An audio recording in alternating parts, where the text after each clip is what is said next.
Dear students, जो पिछला part इस वीडियो का पिछला पार्ट था उसमें हमने आपको समुच्चय क्या होता है, इसको लिखते कैसे हैं, पढ़ते कैसे हैं, ये बता दिया था। तो जो विद्यार्थी इस वीडियो पर आया हो और उसको ना देखा हो, पहले उस वीडियो को देखे, तब ये वीडियो समझ में आएगा उसके। अन्यथा इसको देखने से उसको वो फ़ायदा नहीं मिल पाएगा। ठीक है, तो आप पहले इसका प्रथम भाग है जो वीडियो का, उसको देखिए, फिर इस वीडियो पर आइए। अब आज हम समुच्चय के बारे में क्या पढ़ेंगे? आज हम समुच्चय के बारे में यह अध्ययन करेंगे कि समुच्चय को निरूपित कैसे करते हैं, समुच्चय को लिखते कैसे हैं गणित में। ठीक है, तो समुच्चय कल हमने आपको पढ़ा दिया था, उसकी परिभाषा बता दी थी। अब समुच्चय को हम बताएंगे कि निरूपित कैसे करते हैं, उसको लिखते कैसे हैं। तो समुच्चय की अगर एक, अब हम इस तरीके से देखें, अगर समुच्चय की एक दूसरी परिभाषा हम देखें, कल एक बताई थी, और उसके अगर हम एक दूसरी परिभाषा समुच्चय की देखें, तो एक समुच्चय की दूसरी परिभाषा हमारी यह बनती है कि ऐसी वस्तुओं का संग्रह या ऐसे अवयवों का संग्रह जिनमें एक विशेष प्रकार का गुण पाया जाता हो, वह समुच्चय होता है। ठीक है, तो ऐसी वस्तुओं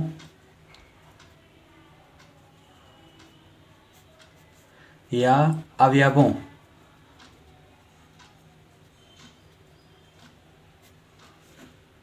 का संग्रह जिनमें एक विशेष गुण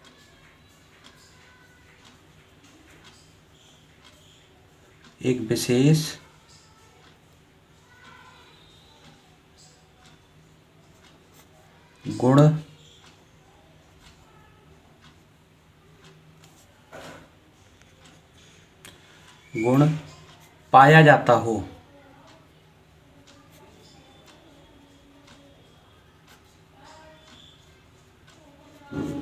उसे हम समुच्चय कहते हैं। उसे हम समुच्चय कहते हैं।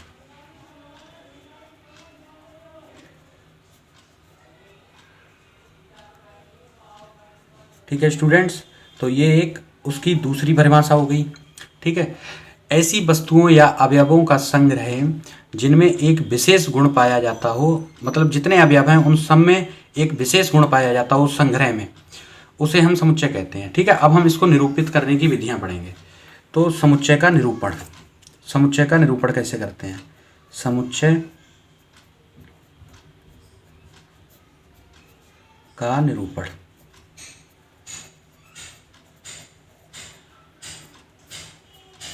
समुच्चय का निरूपण कैसे किया जाता है, समझिए इसको। समुच्चय का निरूपण दो प्रकार से किया जाता है, दो विधियां हैं इसकी। कौन कौन सी विधियां हैं? एक इसकी जो विधि है रोस्टर विधि, और दूसरी इसकी जो विधि है वो है समुच्चय निर्माण विधि।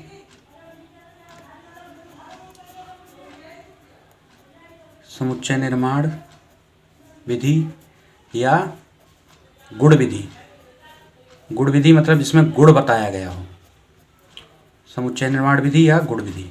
ठीक है, तो पहले हम रोस्टर विधि के बारे में डिस्कस करेंगे। ठीक है, तो पहले रोस्टर विधि क्या होती है इसको समझिए। रोस्टर विधि क्या होती है? रोस्टर विधि में कोई समुच्चय, कोई संग्रह है, तो उसको हम किस प्रकार, जैसे इस तरीके से कोई समुच्चय है कि 42 को विभाजित करने वाले सभी प्राकृत संख्याओं का समुच्चय, 42 को विभाजित करने वाले 42 को विभाजित करने वाले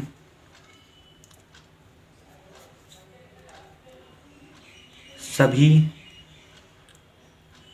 प्राकृत संख्याओं का समुच्चय,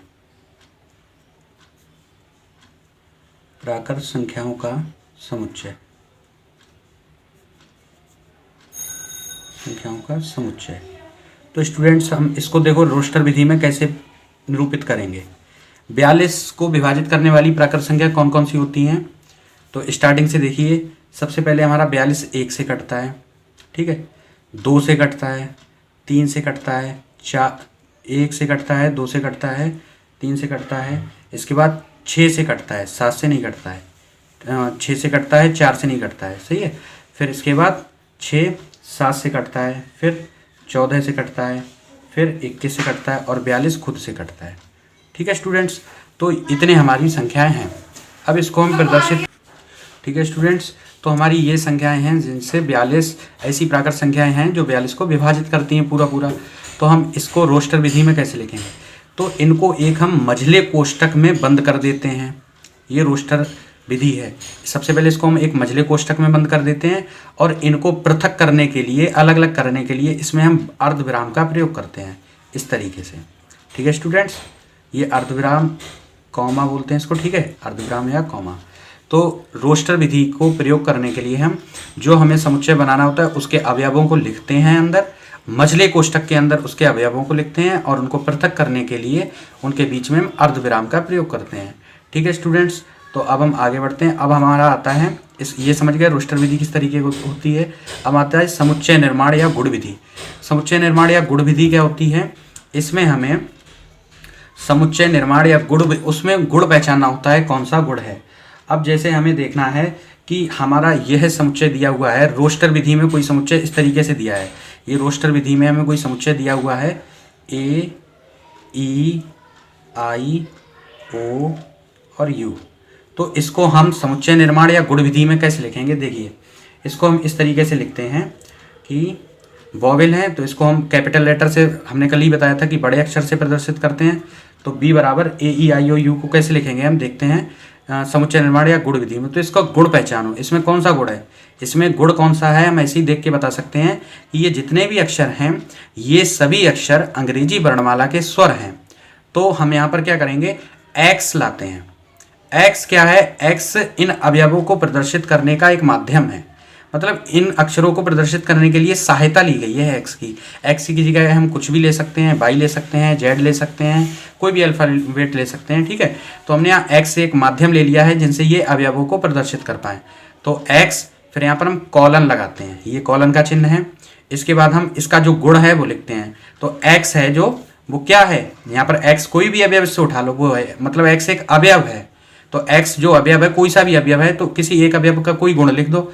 तो यहाँ पर अगर ये अवयव पकड़ते हो तुम देखते हो सभी अवयव कौन सा गुण पा रहे हैं, मतलब सब में एक उभयनिष्ठ गुण क्या है।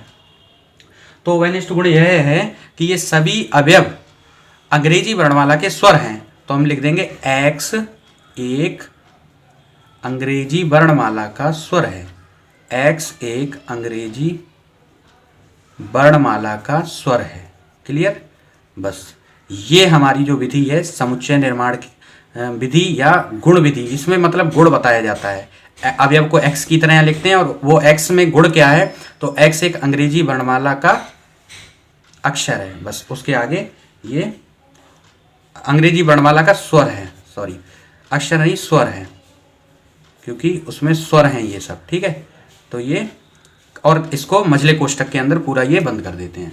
तो ये हमारा समुच्चय निर्माण या गुण विधि का एक उदाहरण हो गया और ये रोस्टर विधि को लिखने का तरीका हो गया। ठीक है, इसी के आधार पे हम आगे क्वेश्चंस करेंगे। एक चीज़ और समझ लें कि अगर कोई समुच्चय है किसी, जैसे स्कूल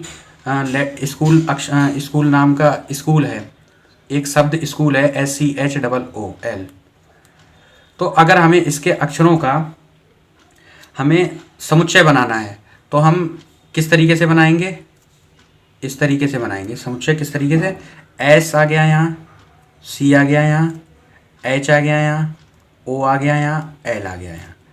ठीक है, तो इसको अब किस तरीके से लिखेंगे, इसके बीच में अर्धविराम होना चाहिए जरूर।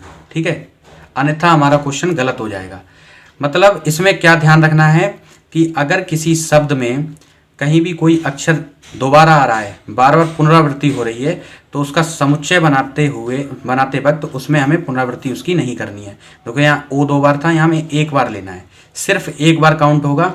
ठीक है, 2 बार उसको काउंट नहीं करेंगे। सही है, तो बस यही हमारा 2 निर्माण विधियाँ हो गई, इसकी समुच्चय निर्माण की विधि 2 हो गई। ठीक है, अब इसको पढ़ते कैसे हैं ये समझ लें। ठीक है, तो इसको पढ़ने का तरीका है, सबसे पहले जो ये लिखा है इसको हम पढ़ने के लिए इस तरीके से पढ़ते हैं। जो एक्स है, इस ब्रैकेट को सब यहाँ लिखेंगे, सभी एक्स का समुच्चय, सभी एक्स का समुच्चय। इसको पढ़ने का तरीका, इसको कैसे पढ़ते हैं, सभी एक्स का समुच्चय मतलब ये और इतना इतना पड़ गया, सभी एक्स का समुच्चय। अब इसको कॉलन को पढ़ते हैं जहां सभी एक्स का समुच्चय, जहां एक्स